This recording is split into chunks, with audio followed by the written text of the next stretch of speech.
Metamorphosis की बात कर रहे थे कि मेटामॉर्फोसिस के अंदर जो है कुछ ऑर्गन्स बन जाते हैं और कुछ ऑर्गन्स ख़त्म हो जाते हैं। मिसाल के तौर पर टैडपोल लार्वा में टेल ख़त्म हो जाती है, फोरलिम्ब हाइंड बन जाते हैं, गिल्स ख़त्म हो जाते हैं, उसकी जगह लंग्स बन जाते हैं। अच्छा, मेटामॉर्फोसिस का क्या फ़ायदा है? A variety of environmental conditions including crowding, food availability influence the time required for metamorphosis. Metamorphosis के बारे में ये तो रिलेटेड इन्होंने एक बात की है, लेकिन मेटामॉर्फोसिस इसलिए भी ज़रूरी है कि लार्वा और एडल्ट स्टेज के दरमियान में कंपटीशन ख़त्म हो जाता है बेसिक नेसेसिटीज़ के लिए। लेकिन एक जो छोटा जानदार है जिसे हम लार्वा कह रहे हैं, वो एडल्ट ऑर्गेनिज्म में कैसे चेंज होगा?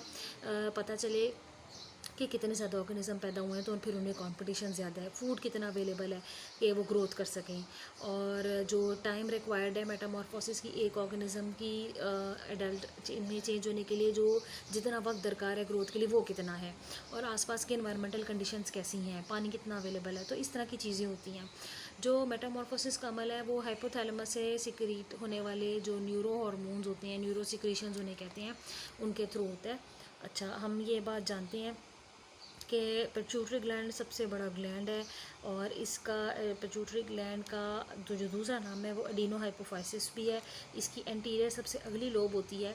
ये बहुत सारे हार्मोन्स रिलीज़ करते हैं जो आगे से थायराइड ग्लैंड को ऑर्डर करती है कि थायराइड ग्लैंड जो है वो मेटाबॉलिक फिनोमिनन को चेक करने वाले, कंट्रोल करने वाले हार्मोन T3 और T4 रिलीज़ करे, जिन्हें थायरॉक्सिन और ट्राई आयोडोथायरोनिन और टेट्रा आयोडोथायरोनिन कहते हैं। तो जो हार्मोन्स थायराइड ग्लैंड से निकलते हैं वो बड़े इंपॉर्टेंट होते हैं मेटामॉर्फोसिस को मुकम्मल करने के लिए, और इसके ऊपर लेबॉर्ट्रीज में तजर्बात भी किए गए हैं। अच्छा, reproductive structures develop, gills are lost and caudal fin is lost, यानी कि जो दुम की तरफ फिन होता है वो ख़त्म हो जाता है, गिल्स ख़त्म हो जाते हैं, लेकिन उसके मुकाबले में रिप्रोडक्टिव ऑर्गन्स बन जाते हैं, फोरलिम्ब हाइंड लिम्ब बन जाते हैं, और एक ड्रास्टिक चेंज जो है वो आपको नज़र आता है। टैडपोल बिल्कुल ही डिफरेंट होता ऑर्गेनिज्म होता है, और जब वो फ्रॉग की शक्ल इख्तियार कर लेता है तो वो बिल्कुल ही डिफरेंट होता है। टेल रीअब्जॉर्ब का मतलब है कि टेल ख़त्म हो जाती है, स्किन थिक हो जाती है, सर प्रॉपर बड़ा नज़र आने लग जाता है, बॉडी की प्रॉपर शेप जो एडल्ट की होती है वो हासिल हो जाती है।